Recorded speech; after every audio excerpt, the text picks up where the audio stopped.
My name is Alina Park. I'm 33, and for the past 5 years I've been the person airlines know by first name. I coordinate field rollouts for a pharmaceutical supplier. New equipment on site, training problem solving, which sounds tidy until you're dragging a carry-on through a different airport every week. Hotels blur. Coffee never tastes the same twice. And when I finally come home, the first thing my apartment gives me is noise. The place is on the 3rd floor of a brick building, wedged above a laundromat and a tattoo studio. The walls pretend to be walls. In reality, they're theater curtains. I know when the tenant on my left starts her true crime podcast because the serial killer's voice seeps into my bedroom at 1:00 a.m. I know my upstairs neighbor has early shifts because his boots cross the ceiling at 4:45 each step a gavel. The pipes clatter whenever someone showers. The radiator hisses in winter, like it's whispering threats, and a neon sign from the bodega across the street washes my living room in red light every night. Even with earplugs and a white noise app imitating distant rain, I can still hear other people's lives pressing against mine. I kept telling myself it was temporary. I was saving. I had a spreadsheet, a dull little monument to discipline where every line was a sacrifice turned into numbers, drinks, not ordered trips. I didn't take for fun the cheap TV stand I assembled with a butter knife because my screwdriver set was still at my parents' place. It added up, and then one morning, it didn't matter how much my patience ran out before my savings target. I woke up from a week on the road with a stiff neck and a pounding in the wall from the neighbor's new surround sound, and the thought arrived whole and unarguable: I want a house, not a palace, not marble foyers and dramatic staircases. I wanted a normal house with sunlight that was mine, a patch of yard where a chair didn't wobble on cracked concrete, and neighbors whose lives weren't broadcast into my bedroom. I called Diego Tran an old college friend who'd become a realtor, and the kind of optimist who could find curb appeal in a shipping container. "D," I said, standing with my phone at the one window that caught morning light. "I'm done renting. I need you." Alina finally. I could hear him smiling. Wish list, medium size, not near a highway, a yard that's real enough for grass stains. Good neighbors in the non-performative sense. If there's a porch where a person could read and judge passersby gently, that's a plus. Budget. I told him the number. It didn't scare him. "Give me a few days to pull options," he said, "and get pre-approved." "Don't make me chase you." His to-do list kept vibrating in my pocket the rest of the day. Between emails and a logistics call that ran long because a site in Denver lost 2 crates of calibration kits, I kept seeing a front door painted a sensible happy color. I also kept seeing my parents' faces imagined, not remembered when I would tell them. We're not the kind of family that explodes. But we're experts at commentary, said like concern. They live on the far side of town in a low, tidy bungalow with a maple tree that turns the whole street gold in October. My older sister Camille is there constantly. She's 35, married to Evan, and they have 2 kids. Leo 6, who introduces himself to strangers as Leo the Fast, and Mia 4, who colors every surface like it asked for help. Camille doesn't work outside the home. Our parents provide the soft landing version of childcare granola bars cartoon marathons and a bottomless patience I don't remember from my own childhood. I drove over on a Thursday evening with a decent bottle of olive oil. My mother prefers gifts you can cook with, and the familiar feeling of arriving at a place that used to be mine. In the entryway, the mirror still hung too low because my dad refuses to admit he's shrunk. The hall smelled like sautéed garlic and laundry detergent. Leo streaked past me with a cape, Mia toddled after him with a marker like a tiny vigilante, and from the living room I heard my sister's voice saying, "Please don't sword fight on the coffee table." "Hi, stranger," Camille said when I came in. She had the tired, luminous look of a person who hasn't had a quiet meal in years and has decided to make a lifestyle out of it. Evan was on the couch, scrolling his phone like it owed him an apology. My mother waved a wooden spoon from the kitchen. My father was setting extra plates and humming a song from the 70s that he refuses to admit is older than most of the dishes. Dinner at my parents' table is a familiar choreography pass, the salad laugh at Dad's stale pun. Pretend the news isn't the news. Ask the kids questions, they answer an interpretive dance. The conversation organically orbited around Camille's weak swim lessons, how the price of strawberries is a crime against summer, the bad batch of preschool newsletters. I listened, smiled, helped mop up a spill, waited for the seam in the chatter that would let me slip in a sentence. It came when Mia knocked her cup over, and Evan stood up too fast, catching the salt shaker with his sleeve. My mom whisked paper towels across the table with the ease of a practiced stagehand. My dad lunged for the glass before it could commit to rolling off the edge. "I have news," I said, careful to keep my voice ordinary. "I'm going to buy a house." The room froze as if a magician had snapped. The kids kept being kids, but the rest of the table went museum still. My mother's hands hovered above the last paper towel. My father's eyebrows climbed into a new tax bracket. Evan stopped mid-scroll. Camille's face rearranged itself into something I couldn't classify. Quickly surprised, yes, but braided with something hotter. "A house," my mother said at last, as if the word might be contagious. "Yeah," I said. "I've been saving. I'm tired of the apartment. Diego's looking." "You travel constantly," my father said, not unkindly, but with the tone he reserves for things like your tire pressure. "Light is on. What would you do with a house?" "Live in it," I said, and then softer come back to it. Camille's fork made a small, decisive sound on her plate. "That's interesting," she said. Her eyes had sharpened. "You really think that's practical for you?" "It's more practical than hearing a stranger sneeze through the wall every night." She laughed once, not amused. "Look, Lynn houses are for families. Space bedroom's a yard. You're never home. I mean, we actually need the space." I waited for my parents to chuckle this away. They didn't. My father glanced at my mother. A look passed between them like a telegram. "You know, Camille and Evan have been looking," my mother said, stirring air with her spoon, though we were finished eating. "It's been hard. Prices, schools, the market is—" "I know," I said. "I didn't say I was buying their house." "That's not what Mom means," Camille said, and there it was, the line she'd been polishing on her tongue. "What she means is, if you get one before we do, it would make more sense for us to live there. At least for now. The kids need rooms. A yard." "I haven't even found a place," I said. "Exactly," she said gently, as if guiding me toward a sensible conclusion. "So let's be smart about this. You're on planes half your life. We're here. We could make a real home out of it." Evan looked up then like a backup singer remembering he had a line. "It's just logical," he added, still holding his phone. "Little ones need space. You're flexible." Flexible. The word landed like a hand on the back of my neck. I looked to my parents again, searching for the smile, the shake of the head, the "Oh, Camille, stop." My father cleared his throat.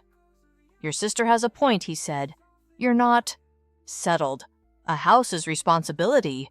You could continue renting. There's no shame in that." "I'm not buying a status symbol," I said. "I'm buying quiet." My mother's face softened around her eyes, which is how she looks when she's about to say something that feels like love and comes out like a verdict. "Alina, family helps family," she said. "You've been fortunate. Camille has 2 children. Your schedule is—" "Mine," I said, and the word surprised even me with how steady it sounded. Camille pushed her chair back an inch. "You don't even like mowing lawns," she said. "You're allergic to grass. Remember hives at the 4th of July picnic? I can hire someone," I said. "Or learn. Or break out in fashionable welts. But I'm not buying a house for someone else." "Selfish," she said, so small I might have missed it if I didn't know her. "You have all this freedom, and you can't even—" "Cam," my father warned, but not really. Leo reappeared at the table in full cape, announced he was a meteor, and flung himself into my lap. I kissed his hair and set him gently on his feet.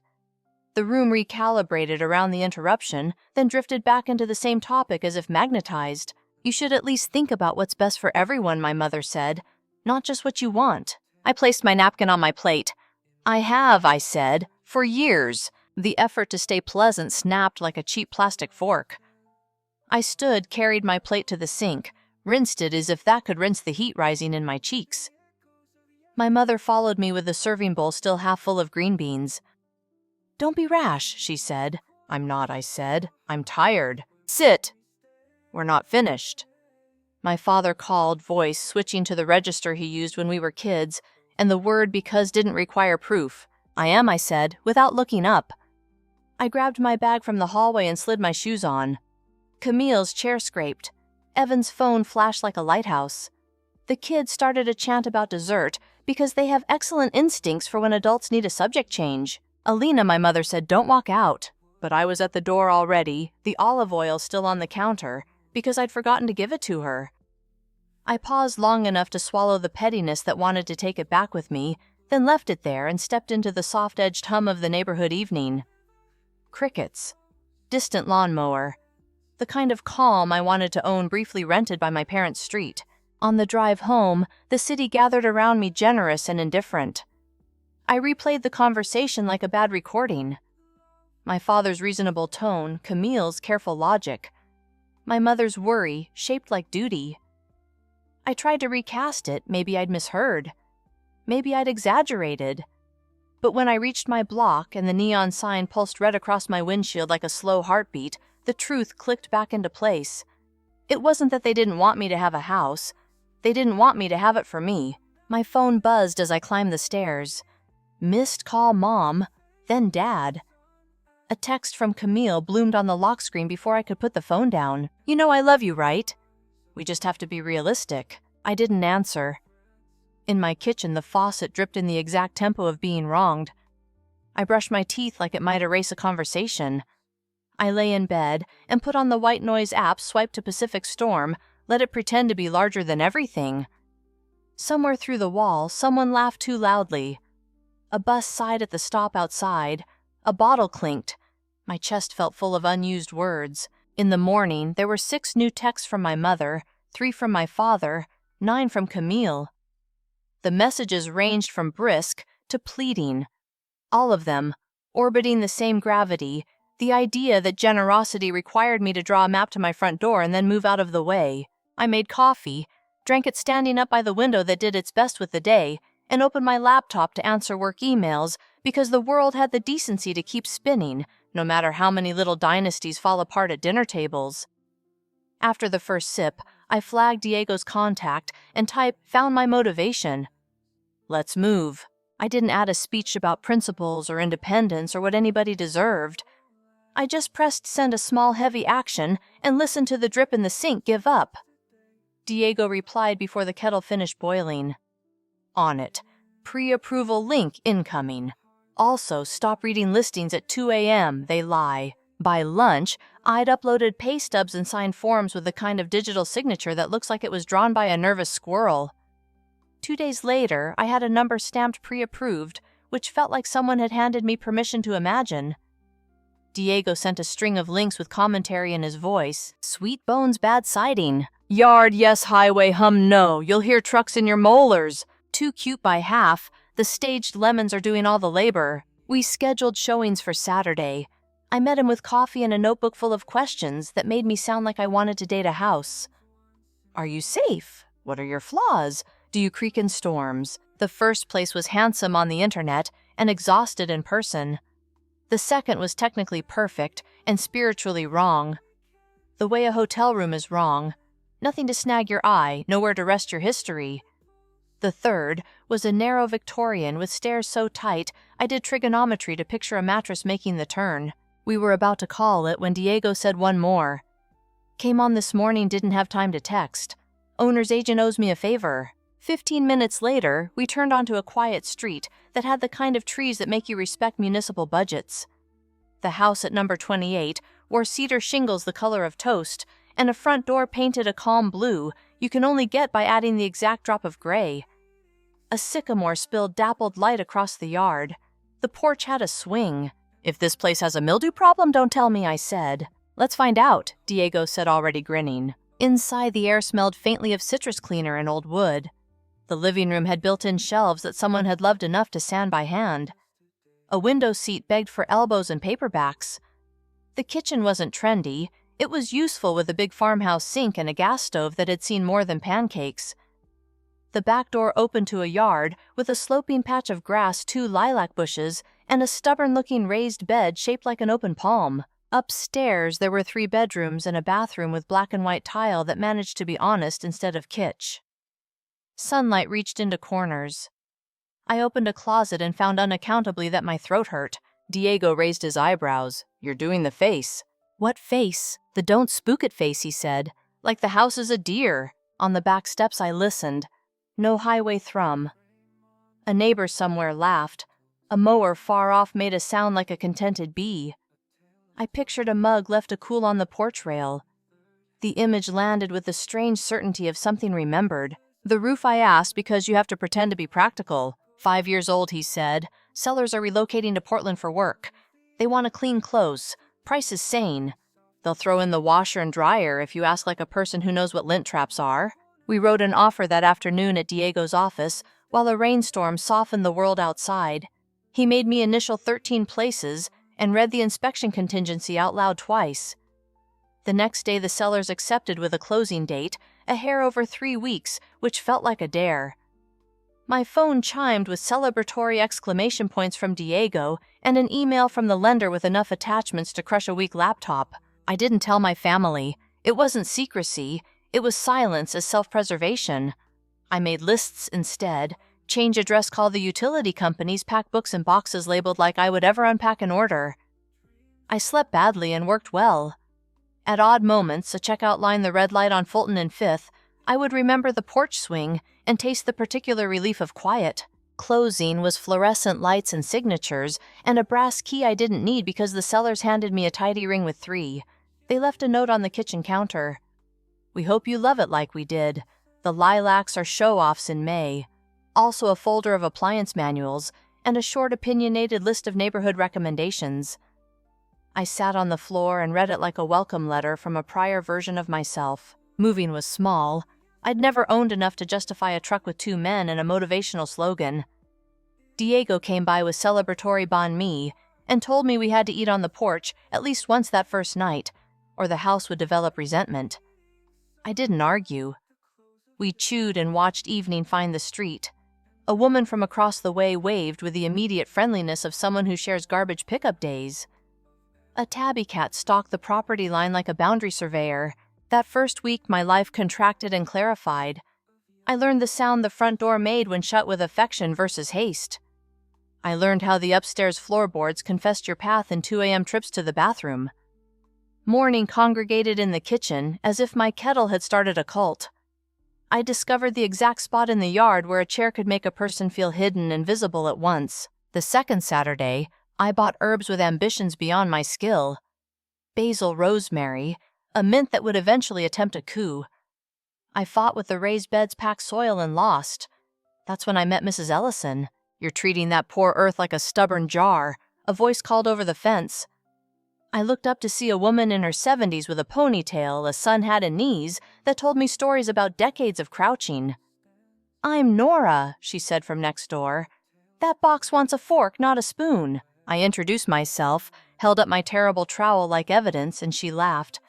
In 10 minutes, she'd shown me how to aerate without murdering worms, and given me her number written on the back of an index card that said, Garage Inventory 2013. We stood with our hands on our hips and supervised the basil as if expectation could photosynthesize. You travel, right? She said, not prying, just curious. I saw the suitcase. I do, I said. Pharma installs. Sometimes 10 days, sometimes 2. I try not to give the plants abandonment issues. Text me when you go, she said. I have no hobbies besides other people's mail and the moral superiority of watering someone else's time. I'll pay you in muffins, I said. Please don't. Muffins are a false god. Give me gossip, she said, then waved and disappeared into a cloud of honeysuckle that belonged in a children's book. I kept the house to myself that first week, like a secret you hold in the mouth. Then I decided it needed noise that wasn't my neighbors through a wall, the purposeful noise of people who were glad to be there. I made a guest list that looked like my life colleagues who understood travel fatigue, a cluster of college friends who still call each other by last names, my cousin Mia, who tells stories like they're antiques she's restoring. I did not invite my parents or Camille. It wasn't punishment. It was a boundary delineated with painter's tape. I bought too much cheese and a cake from a bakery that names its buttercream like paint colors. I arranged hydrangeas in a jug and laughed at myself for arranging anything, then applauded myself for it because no one else was there. People arrived with wine and hand soap, the universal housewarming duet. The house took them easily. In the living room, the sound of conversation tucked itself into corners and came back with its shoes off. Someone discovered the window seat and became the advertisement for it. On the porch, the swing learned the names of my friends. From the kitchen where the serious people always end up, I heard a debate about cedar versus pine closets, conducted with the fervor of a religious schism. Around 8, there was a knock not on the front door, but beside the old door off the driveway that friends use after they've become friends. I wiped my hands, took 2 steps, and opened it to find my parents and Camille and Evan, dressed as if invitations were outfits you could put on. "Surprise," my mother said brightly, "the way you say we forgive you after an apology no one made." I steadied my face.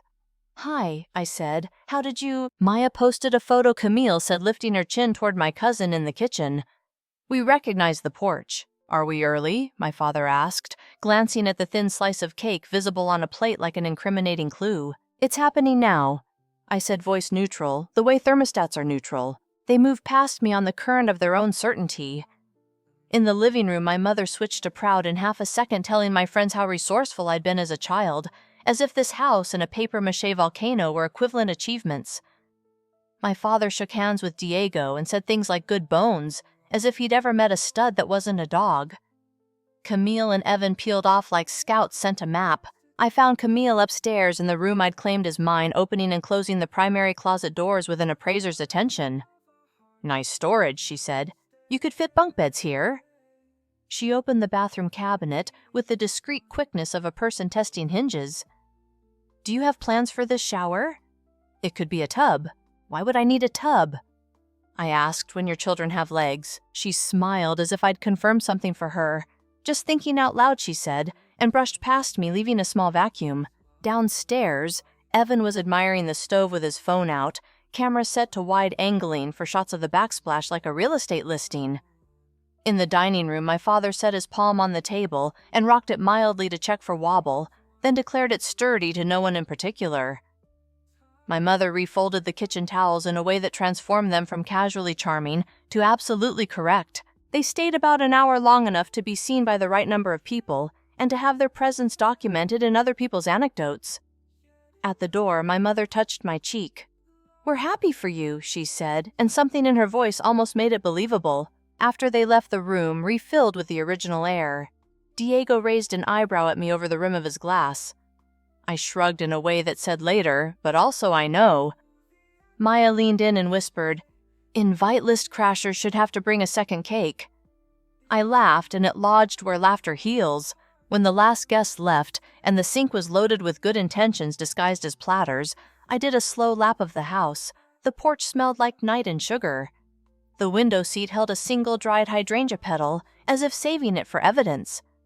In my bedroom, the closet doors were exactly as I'd left them, which is how a person tells themselves a story. The following week, I entered a season of small satisfactions.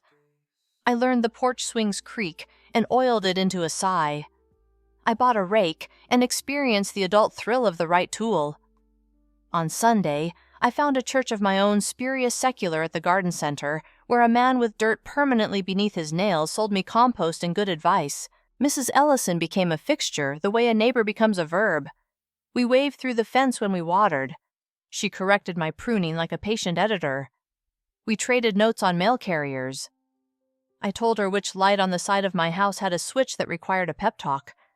She told me where a raccoon once attempted a political coup. 2 weeks after the party, I rolled my suitcase down the porch steps for a trip to Minneapolis and flagged a car to the airport at the hour the sky is a decision. I texted Mrs. Ellison, "Gone till Thursday. Basil believes in you." She wrote back a thumbs up in words. "Consider it watered. Travel does what travel always does. Compresses time until days feel like efficient rumors. I trained 20 people to feed software correct numbers. I ate a salad that forgot how to be lettuce somewhere over Nebraska. I FaceTimed the porch once like a person who sends a postcard to herself. On Wednesday evening, just after 11, my phone lit up with Nora Ellison. I stepped into the hotel hallway, which smelled like carpet freshener in the color beige. "Alina, dear." "I'm sorry for the hour," she said, voice crisp with something that wasn't panic. "I can see lights in your place." "The timers," I said. "I set a couple to—" "And I hear music," she said, the word clipped. "Voices." I looked at the strip of patterned carpet under my shoes, as if it could offer context. "Are you sure it isn't the Ayalas, the family 2 houses down, had teenagers and a drum kit?" "I know the Ayalas," she said. "This is your house." I pictured the lamp in the living room, the front room gold when it should be dark. I pictured the side door off the driveway and how the lock had felt new in my hand. I tried to assemble probabilities like furniture. I appreciate you calling. I said careful wrong. It's probably nothing. She said a syllable as chilly as a metal railing. I won't bother you then. She hung up. I stood in the hallway and listened to the silence ring. I told myself there were explanations. The timer's a trick of light teenagers cutting through the yard with a Bluetooth speaker, a misheard echo, the phantom noise of a house settling that a careful ear could mistake for people. When I flew home Friday, the sky over the city felt like the exact lid to a familiar jar. I rolled my suitcase up the walk and looked for what I didn't know to look for. The lock turned smoothly. Inside, nothing was wrong.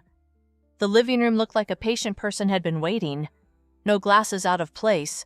No crumbs where crumbs didn't belong. The basil on the windowsill had opinions. The house smelled like itself. I baked a thank you loaf for Mrs. Ellison, a lemon one with poppy seeds, the kind of loaf that convinces you butter is destiny, and carried it next door. I owe you an apology, I said before she could wave me in. I should have believed you. She tilted her head in a way that said I accept nothing until further data. Then she stepped aside. Come, she said. There's something.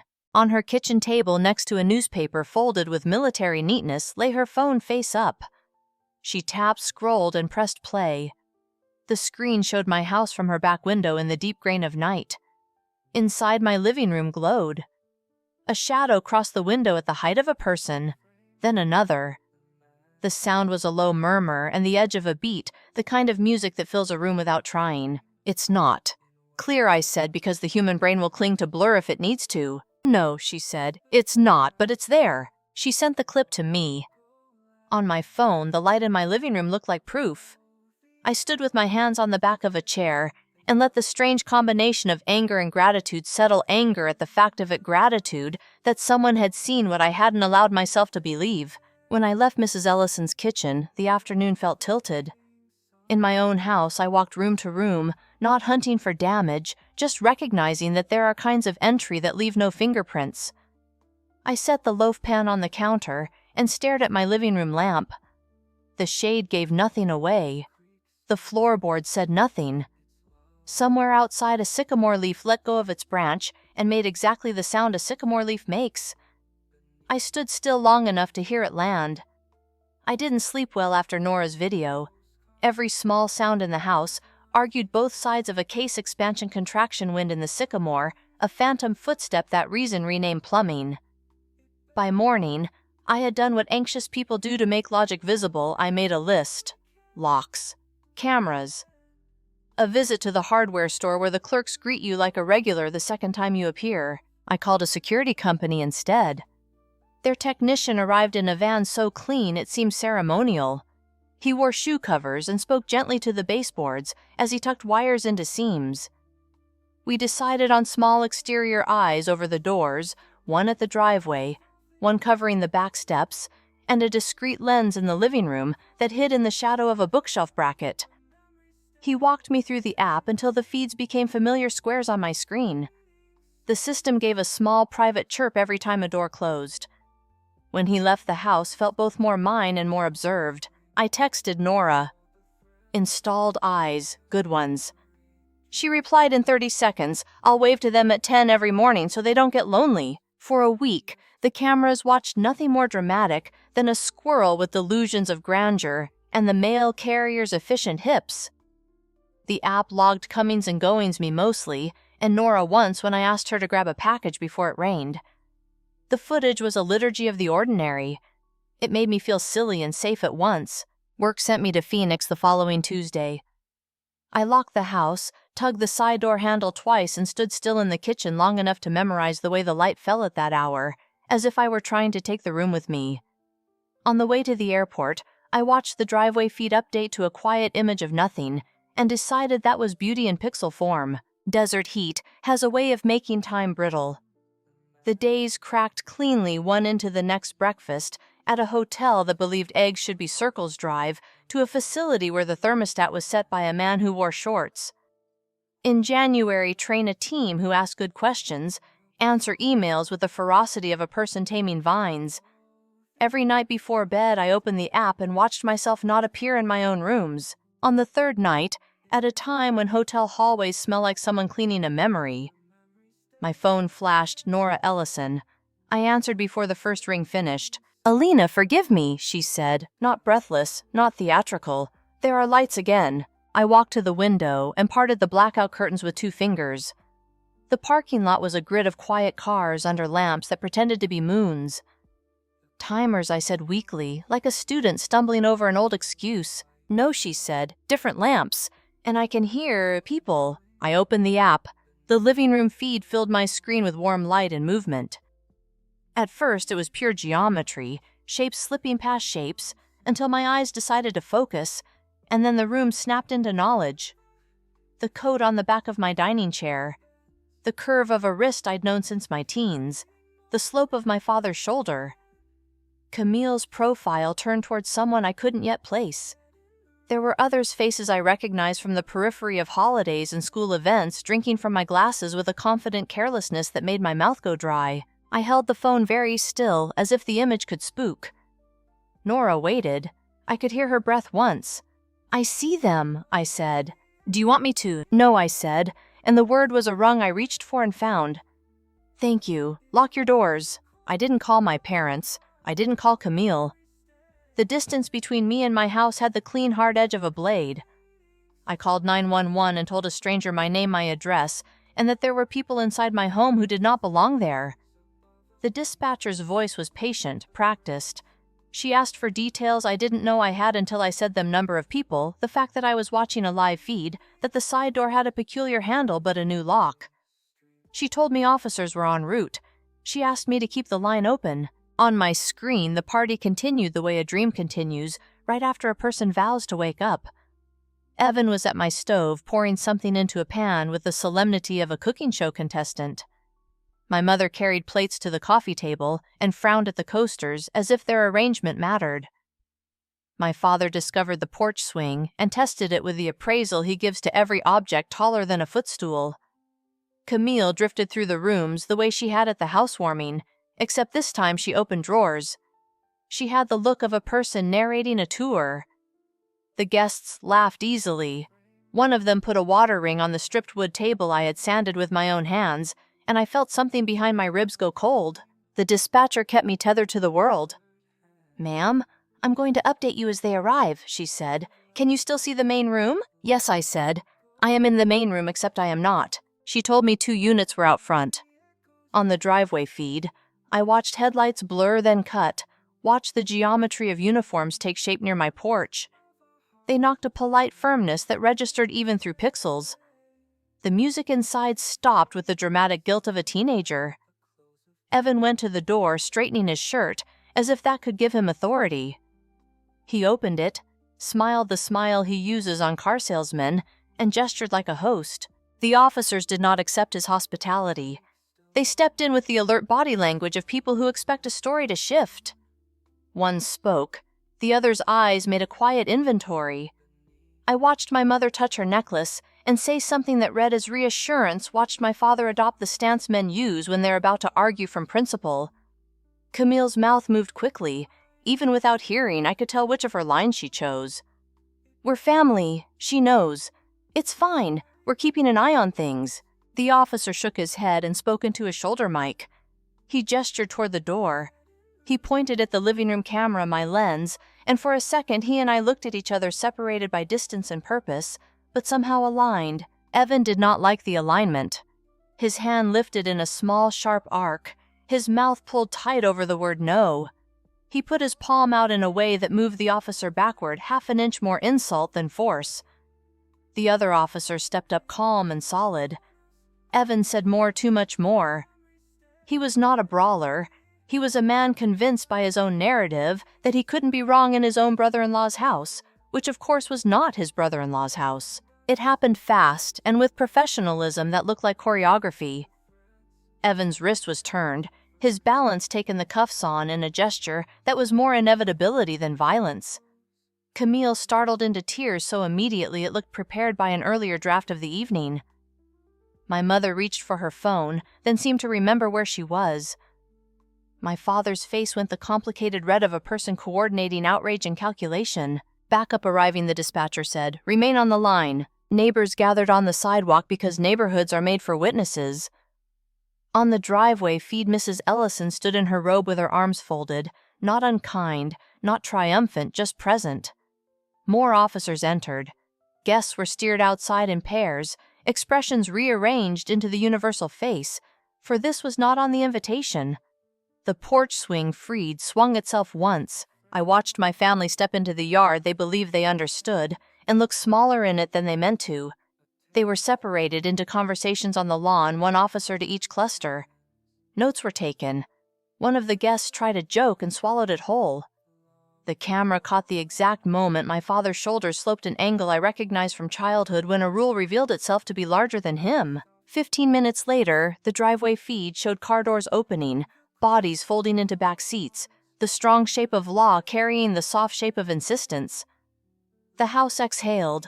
The living room lamp kept shining as if nothing had pierced the bubble of its light. I realized I'd been standing in the same hotel hallway position for so long, my ankle had fallen asleep. The dispatcher came back to me with a tone that had seen many midnights. Ma'am, the scene is secure. Officers will remain a few minutes to ensure the property is cleared. Thank you, I said, which felt too small for the number of threads she'd kept unbroken. A different voice called 15 minutes after we ended the line. Officer Ruiz from my city, whose cadence had a steadiness I wanted to borrow. He confirmed my address, asked for my date of birth, and told me they had individuals at the station who claimed to be family with permission to be in the residence. They are family, I said. They did not have permission. Understood, he said, not making it a debate. We'll document. You can provide a formal statement when you return. When I hung up, the phone was suddenly a heavy, generous thing.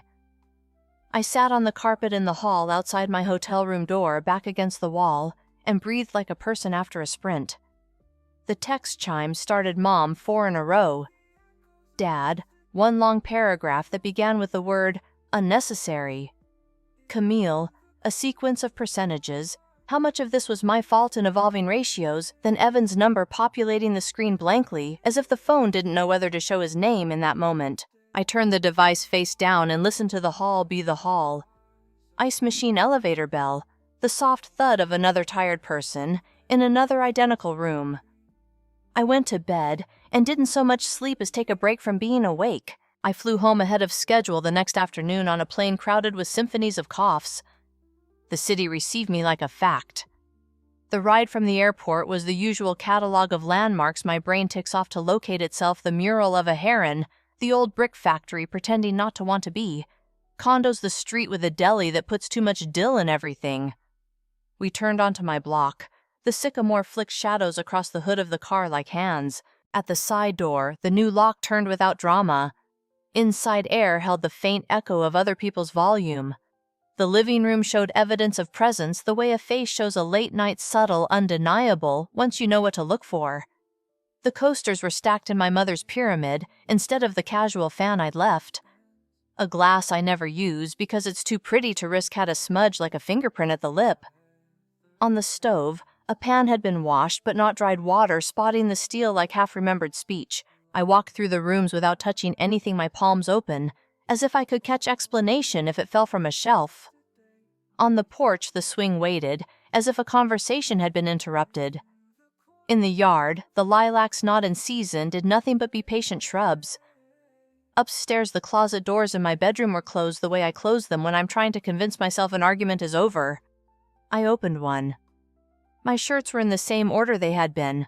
A sweater had been shifted half an inch. I sat on the edge of the bed and counted my breath like a child who wants thunder to speed up. The house was quiet, not the absence of sound quiet of a hotel, but the full-bodied quiet that includes floorboards, breathing, and the distant delivery truck, and the leaf that decides to let go. I closed my eyes and saw my living room bright on a stranger's screen in a different city, and then I opened them to make sure the room I was in matched the room behind my eyelids. Downstairs, the camera light, small and dignified, watched me watch it. I lifted my phone and checked the app out of reflex, a snake eating its own tail. The feed stared back, front door clean. Driveway empty. Living room me. I stood there a long time, not moving, the person who was both watcher and watched in a house that had learned how to answer. The house held the quiet the way a lake holds sky.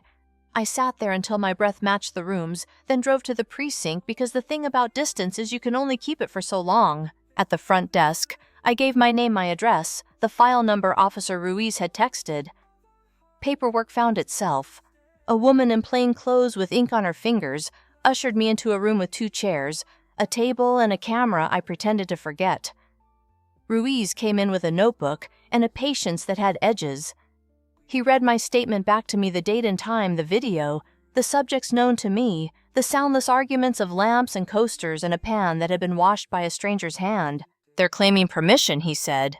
"They did not have it," I said. "I never gave them keys." He nodded once, not in agreement, but in alignment. "Would you like to pursue charges?" The word light caught in my throat. I closed my eyes long enough to see Evan's wrist turned. Camille's tears and my mother's hand hovering at her necklace, my father's expression doing math. When I opened them, I spoke to the table so I wouldn't narrate myself into mercy. "Yes," I said. They entered without consent. They used my home. He slid forms across to me. Boxes with tidy lines asked to be checked. My signature became a line that meant I believed what the camera had seen. I didn't see my family there. Separate rooms kept the evening from turning into a sequel. When I left, the air outside felt like something I could drink. Back home, the house greeted me with the same mild interest it had for the day I'd moved in. I went to sleep without the help of my white noise app and dreamed nothing, which felt like a kindness. 2 days later, a detective called with results like the last page of a test. "Ms. Park, we've concluded our initial interviews," she said. "There were no forced entries. Do you know of any missing keys?" "I've never given a copy to anyone," I said, heat pricking my neck. "The sellers left 3. I have 3. Your sister made an impression," she said, the sentence quiet as a pin on a carpet. "During that gathering, you hosted the housewarming." She used a soft molding compound, had duplicates cut. "We found the molds in a toolbox at her residence. That moved something heavy inside me. The sound it made was private." "All right," I said. "There's more," she added. "Your sister had a friend in your company's HR department. That person accessed your travel schedule and shared it. We're coordinating with corporate." I thanked her because the only other thing to do would be to say nothing. After we hung up, I stood in the kitchen with my hands on the counter and felt the room tilt, then steady. The house hadn't done anything but be a house. People had used it like a stage. The charges moved at the pace these things move. There was no melodrama, just court dates written on papers, fines assessed like a spreadsheet that had teeth. Evan lost his job, which I learned not from anyone's mouth, but from the way his online profile went from title to seeking opportunities overnight. Their circle thinned. The couples who had clinked glasses in my living room discovered a new gravity elsewhere. My parents found their way to the tone that says we never meant harm, and then to silence when it didn't return what they wanted. I changed the locks again, not because I thought a second set would be more moral, but because the click in my hand needed a new sound. I added a contact sensor to the side gate that chirped like a small bird when you opened it. I left the interior camera exactly where it was. It had told the truth when I couldn't. Nora and I learned each other's tea preferences by accident. I brought her oolong that tasted like a forest. She brewed a black tea that tasted like conviction. Sometimes we talked on her back steps where the honeysuckle made a case for sweetness. She didn't ask for the unabridged version. She didn't tell me what families should be. She told me about the stray cat who once lived in 3 houses on the block, accepting meals in a rotation like a union job. Texts came, and then didn't. My mother's long messages arrived in bursts, excuses braided with recipes and weather. My father's were shorter and firm, orbiting the word misunderstanding, like it had magnetic properties. Camille wrote paragraphs that began with, "I'm sorry," and wandered into terrain where sorry was a map to somewhere else. I read the first lines and let the rest pass. I didn't answer. The phone learned to go quiet on its own. The house adjusted to me the way a good shoe does.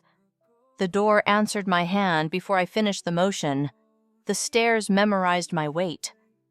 Morning established a habit of light that felt like correspondence. In the yard, Mint attempted its inevitable coup, and I negotiated the borders with baking sheets sunk into the soil like treaties. Nora showed me how to cut back the rosemary until it sighed. We stood there with clippings in our palms, not as a metaphor but as a task finished.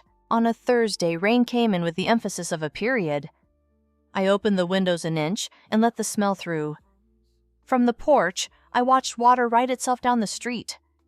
2 houses over the Ayala's teen practiced a snare pattern with enough discipline to make the rain keep time. A delivery truck hissed to a stop and sighed back into motion. The camera's little status light down in the living room glowed like a votive for vigilance. When the last of the legal mail arrived, a final notice of fines paid an administrative letter from my company, confirming an internal review in HR. I filed them in a folder labeled with the date. The folder went into the bottom drawer of the dining room sideboard beside appliance manuals and warranties. Not hidden, not displayed, just where papers go. One afternoon, weeks after the station, and the signatures, and the uniformed choreography, I heard a knock on the side door. I checked the feed because that's what I do. Nora stood there with a pie pan and an expression that belonged to someone who'd earned the right to ring any bell she pleased. "Blackberries," she said when I opened. "From the farmer's market, not heroism. We ate on the porch with forks that didn't match." She told me about a neighbor 3 streets over who painted his entire garage the color of a traffic cone. I told her about the Phoenix thermostat set by a man in shorts. A breeze lifted the corner of the napkin and put it back as careful as a librarian. When she left, the evening was still wet at the edges. I walked the rooms with a slow inspection of someone attending a museum they also live in. In the dining room, the table gleamed in the low light and showed no rings. In the living room, the coasters were a fan again, slightly careless, fully mine. On the bookshelf, a camera the size of a fingernail looked at nothing, or at me, or at the square of air where a person stands when she is both witness and occupant. I turned it off for an hour. The room softened its shoulders. Then, not because I was afraid, but because I like the way the tiny light looks when it returns to itself, I turned it on. Later, with the windows open and the rain reminding the street of its shape, I lay in bed and listened to the house perform its small symphony pipes, settling wood, remembering a distant car passing as if coached to be considerate. I could trace the path from here to the porch swing without turning on a lamp. I could map the yard by the way the wind braided the leaves of the lilac. On the other side of the fence, I pictured Nora setting a cup in her sink, switching off her own kitchen light. I slept. In the morning, I woke to quiet, and to a house that answered, and to a day that belonged where it was. Thank you so much for listening to today's story. If this story resonated with you or made you reflect, I'd love to hear your thoughts, so feel free to share them in the comments below. And don't forget to like, subscribe, and hit the notification bell so you won't miss the next story. I'll see you next time, as we continue exploring more journeys and lessons together.